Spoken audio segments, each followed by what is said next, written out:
પાણી વિતરણ કરવામાં આવતું હતું તે મામલે દૂષિત પાણીને લઈ અને મેયર ડોક્ટર નેહલ શુક્લનું નિવેદન પણ સામે આવ્યું છે। આ મામલે સંબંધિત વિભાગને સૂચના આપી દેવાનું તેમના દ્વારા રટણ કરાયું છે। ફરિયાદવાળા જે વિસ્તારો છે જેમાં રિપેરિંગની કામગીરી હાથ ધરાશે પણ ક્યારે થશે એ કોઈને નથી ખબર। પાણીની લાઈનોની તપાસ એ હાથ ધરવામાં આવશે પણ ક્યારે તે પણ મોટો સવાલ છે।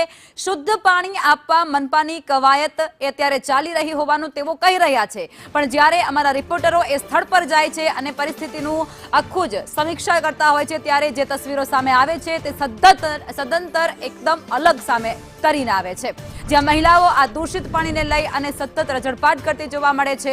બાળકો આ પાણી પીવાને કારણે બીમાર પડે છે।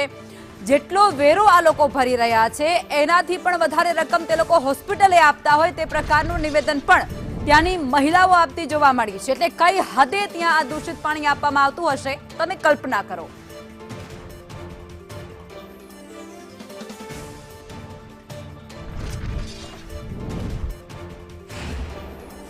આ 6 જે અનફિટ છે એમાં વોર્ડ નંબર 7 ના 2 છે, વોર્ડ નંબર 8 ના 3 છે અને વોર્ડ નંબર 4 નો 1 છે। આ 3 વોર્ડમાં જે ડેટા લીધા છે એમાં બેક્ટેરિયાનું પ્રમાણ જરૂર કરતાં વધારે જોવા મળ્યું છે અને એના ઉપર તાત્કાલિક કાર્યવાહી કરીને અત્યારે તો બધું નોર્મલાઇઝ થઈ ગયું છે, પરંતુ સઘન જે કંઈ એમાં પાણી મિક્સ થાય છે કે કેના લીધે થયું છે એનો રિપોર્ટ કોર્પોરેશનના જે સંબંધિત અધિકારી છે એની પાસે માંગ્યો છે અને એના આધારે એનાલિસિસ કરશું।